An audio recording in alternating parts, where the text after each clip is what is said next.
Oi, gente, tudo bem? Como vocês estão? Eu espero que estejam bem. Bom, estamos aqui mais uma vez reunidos para falar em nome de Jesus. Possamos agradecer a Deus por essa oportunidade, por estarmos todos aqui.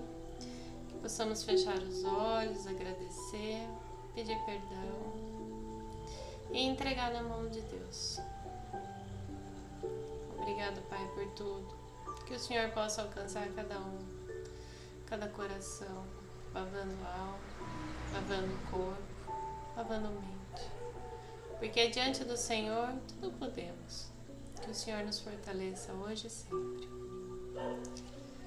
Bom, gente, hoje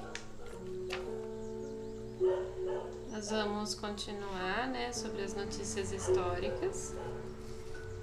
E vamos falar sobre os publicanos e os portageiros. Então vamos lá? Bom, os publicanos. Assim se chamavam na antiga Roma os cavalheiros arrematantes das taxas públicas, encarregados de recolhimento dos impostos e das rendas de toda a natureza, seja na própria Roma, seja em outras partes do Império. Então eram aqueles que trabalhavam para o Império a fim de coletar, as taxas públicas. Eles eram análogos aos arrematantes de impostos gerais do antigo regime na França, e tais como existem ainda em certas regiões. Os ricos que eles corriam faziam fechar os olhos sobre as riquezas que frequentemente adquiriam e que em muitos eram o produto de exações e de benefícios escandalosos. O nome de publicano se estendeu mais tarde a todos aqueles que tinham a administração do dinheiro público e aos agentes subalternos. Hoje essas palavras se tornam em mau sentido para designar os financistas e agentes de negócios poucos escrupulosos.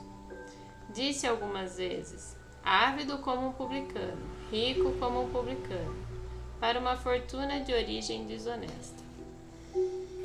Então, gente, o publicano, por ele fazer esse recolhimento, das taxas públicas, e que geralmente se tratava, de produto de exações e benefícios escandalosos, ele era uma pessoa muito mal vista,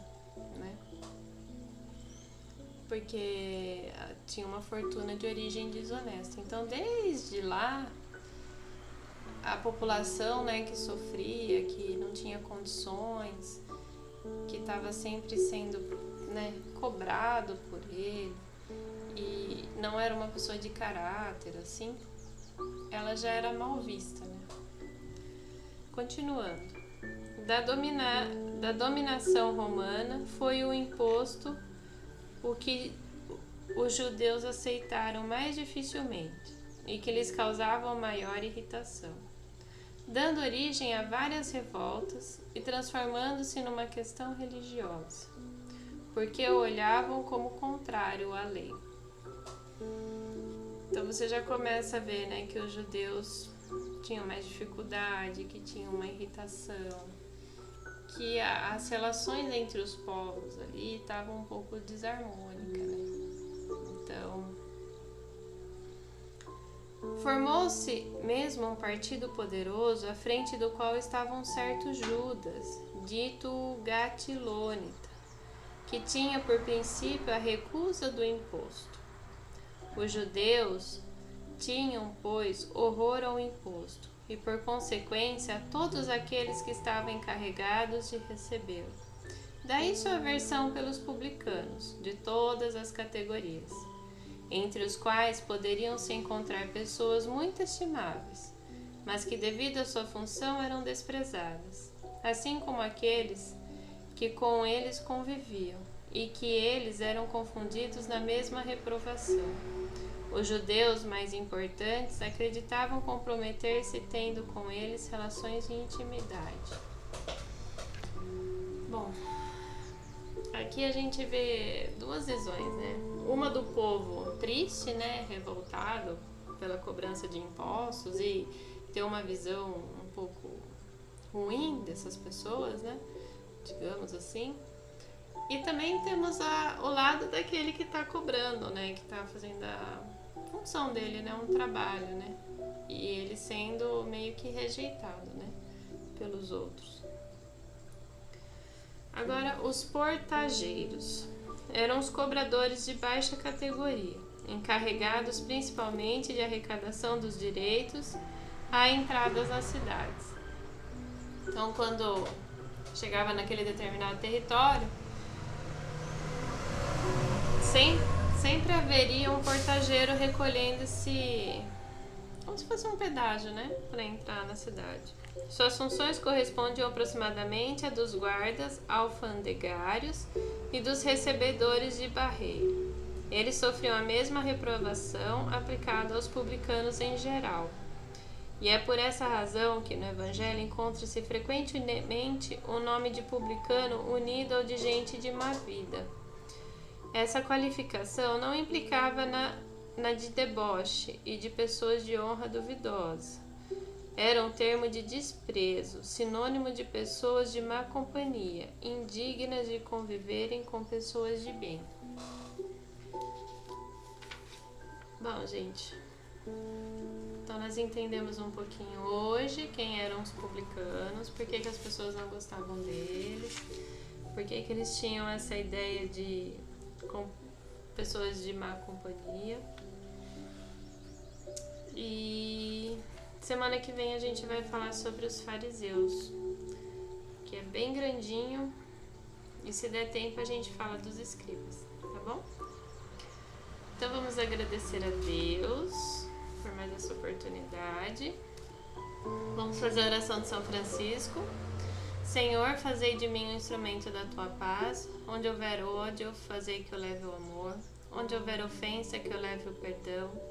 Onde houver discórdia, que eu leve a união. Onde houver dúvidas, que eu leve a fé. Onde houver erros, que eu leve a verdade. Onde houver desespero, que eu leve a esperança. Onde houver tristeza, que eu leve a alegria. Onde houver trevas, que eu leve a luz. Ó Mestre, fazei que eu procure mais, consolar que ser consolado, compreender que ser compreendido, amar que ser amado, pois é dando que se recebe, é perdoando que se é perdoado, e é morrendo que se vive para a vida eterna. Amém. Prece de Cáritas. Deus nosso Pai, que tendes poder e bondade, dai a força àquele que passa pela provação, dai a luz àquele que procura a verdade, ponde no coração do homem a compaixão e a caridade. Deus, dai ao viajor a estrela guia, ao aflito a consolação, ao doente o repouso.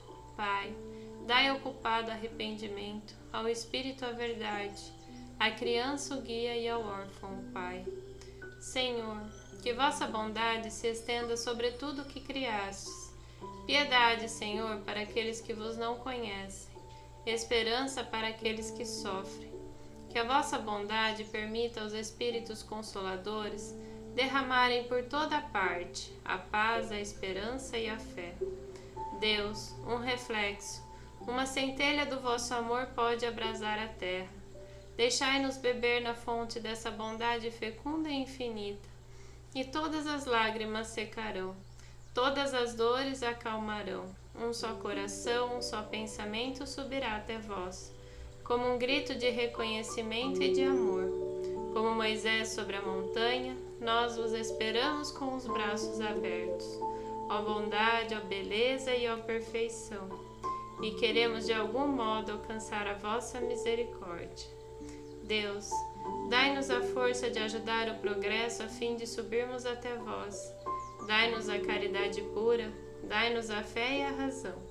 Dai-nos a simplicidade que fará de nossas almas o espelho onde se refletirá a vossa santíssima imagem.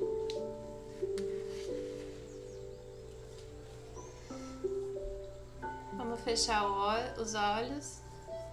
Pai nosso que estais no céu, santificado seja o seu nome. Venha a nós o seu reino. Seja feita a sua vontade, assim na terra como no céu. O pão nosso de cada dia dai-nos hoje.